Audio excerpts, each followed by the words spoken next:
Kuhang-kuha rin po ng kamera ng team ni Jiggy Manicad ang hagupit ng Super Typhoon Yolanda sa Leyte. Sa paglalarawan po ni Jiggy, para raw silang nasa loob ng washing machine noon nung lumipas ang delubyo at malakas na hampas ng hangin. Tumambad kay Jiggy at sa kanyang team ang impyernong iniwang bakas ng bagyo sa syudad ng Tacloban hanggang sa bayan ng Palo na kanilang nilakad ng 6 na oras. Mula pa rin sa Leyte, narito po si Jiggy Manicad para ibahagi sa atin ang kanyang nasaksihang napakalawak at napakatinding pinsala. Jiggy?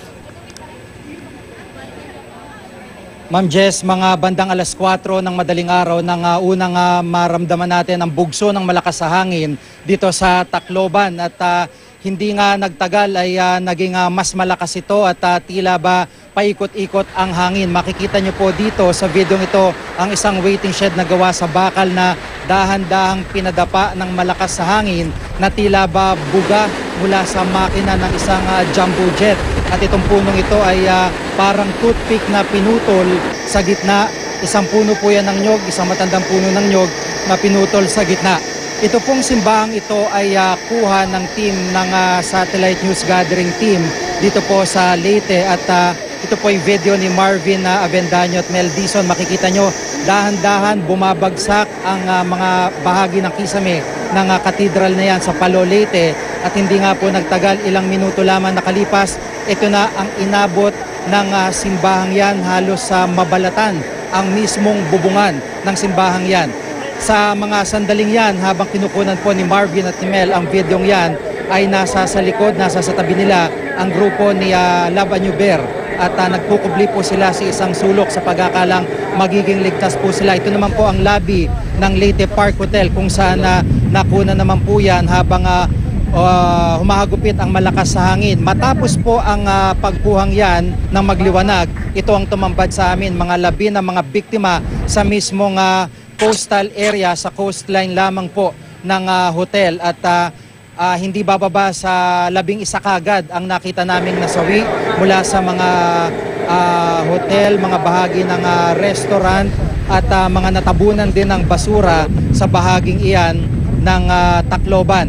At kanina rin po nakita din natin kung gaano kawalan na ng control dito sa mismong syudad ng Tacloban dahil ang nangyayari po ngayon ay nagkakaroon na ng massive looting sa mga lugar na yan. Pero bago po yan, papakita po natin na ang aming po mga dadaanan ay mga labirin ng mga biktima, hindi lang po mga tao, kundi po mga hayop na nagkalat sa tabing daan.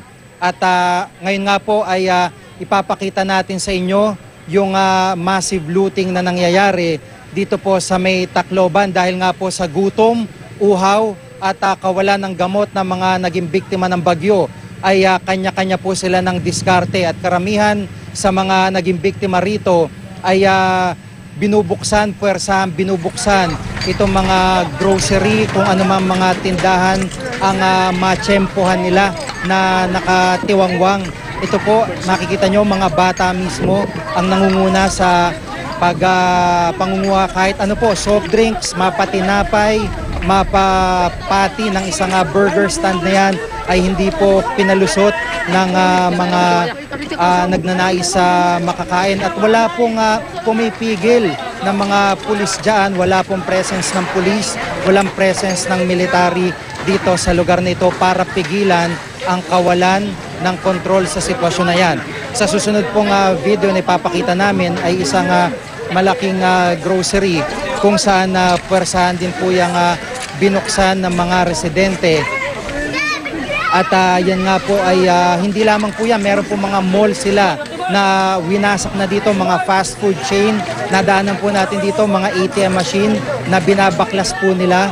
At yan po ang sitwasyon dito sa Tacloban at wala pong gaanong presence ng mga otoridad tayo na nakikita.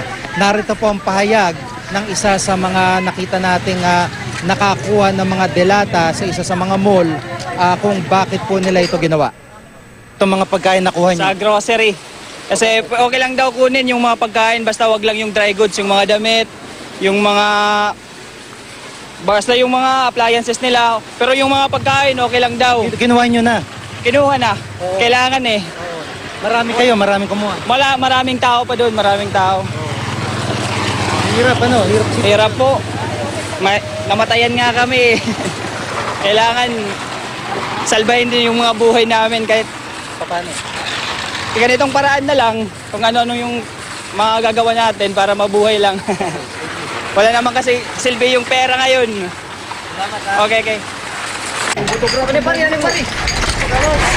Pero taliwas po sa payag ng isa sa mga residenteng yan ay hindi po pinatawad ng mga residente yung mga sapatos, kanina po mga television na yung kanilang kinukuha at nabanggit ko nga po ay mga ATM machine na yung kanila pong binabaklas.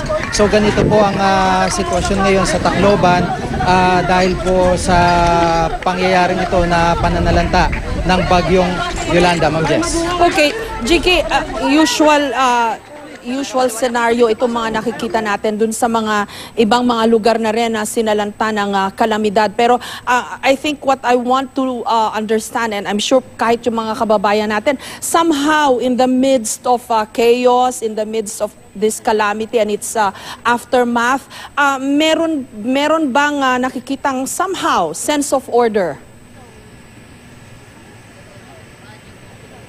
Yun po ang problema dahil nga sa bagal ng dating ng mga relief goods, sa kakulangan, sa kawalan ng komunikasyon, actually yung lugar kung saan nagkaroon ng looting ay isang pulis lamang yung naka-duty at nung kausapin nga natin siya ay kumbaga parang nagkibit-balikat na lamang siya at sinabi niya na hindi niya kayang kontrolin yung crowd sa kagustuhan nila kumain at makainom.